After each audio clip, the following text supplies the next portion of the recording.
Assalamualaikum warahmatullahi wabarakatuh. Perkenalkan, nama saya Nanda Arya Krisnayandi. Saya kelas 12 AKL 1 dari SMK Negeri 1 Bandung.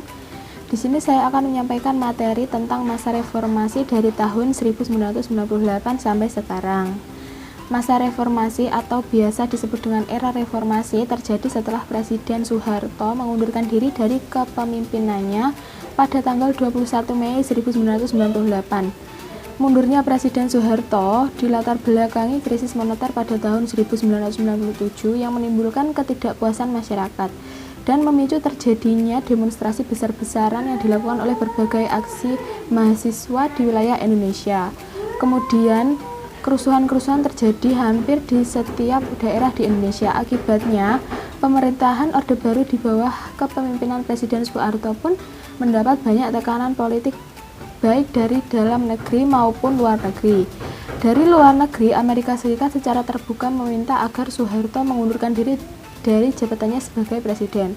Sedangkan dari dalam negeri, terjadinya gerakan mahasiswa yang turun ke jalan menuntut agar Soeharto lengser dari jabatannya. Kepemimpinan Soeharto semakin menjadi sorotan sejak terjadinya tragedi Trisakti pada 12 Mei 1998. Di mana 4 mahasiswa tertembak mati dan memicu kerusuhan sehari kemudian. Tekanan dari para massa terhadap Soeharto pun memuncak ketika sekitar 15.000 mahasiswa mengambil alih gedung DPR atau MPR yang berakibat proses politik nasional lumpuh. Soeharto yang saat itu sudah terdesak masih berusaha untuk menyelamatkan kursi kepresidenannya dengan melakukan perombakan kabinet dan membentuk Dewan Reformasi.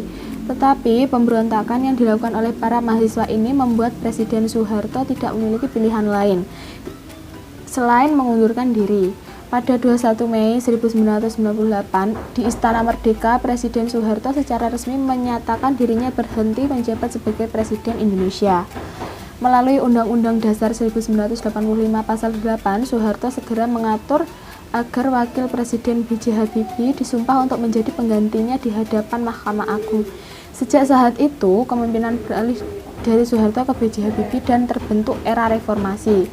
Maksud dan tujuan diadakan reformasi adalah yang pertama yaitu menuntut turunnya harga-harga kebutuhan pokok yang melonjak tinggi sejak Juli 1997.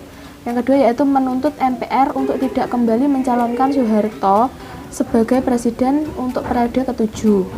Yang ketiga yaitu menjelang lengsernya Soeharto, para pejabat melakukan perjanjian simbolik dan beberapa langkah kebijakan ekonomi guna untuk mencoba mengatasi keadaan dan mempertahankan kekuasaan.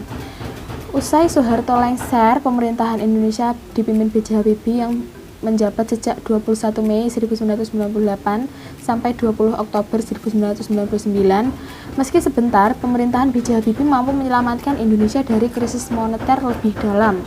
Nilai tukar tertinggi rupiah pada masa Habibie adalah 6.500 per dolar Amerika Serikat. Kabinet Reformasi Pembangunan di masa ini mengeluarkan sejumlah upaya perbaikan di bidang ekonomi dan politik, diantaranya kebebasan rakyat dalam menyalurkan aspirasi, menghapuskan SIUPP yang sering jadi alat pemberangus pers, mempersiapkan pemilu 1999, mengesahkan Undang-Undang Nomor 5 Tahun 1999 tentang larangan praktik monopoli atau persaingan tidak sehat, mengesahkan Undang-Undang Nomor 8 Tahun 1999 tentang perlindungan konsumen.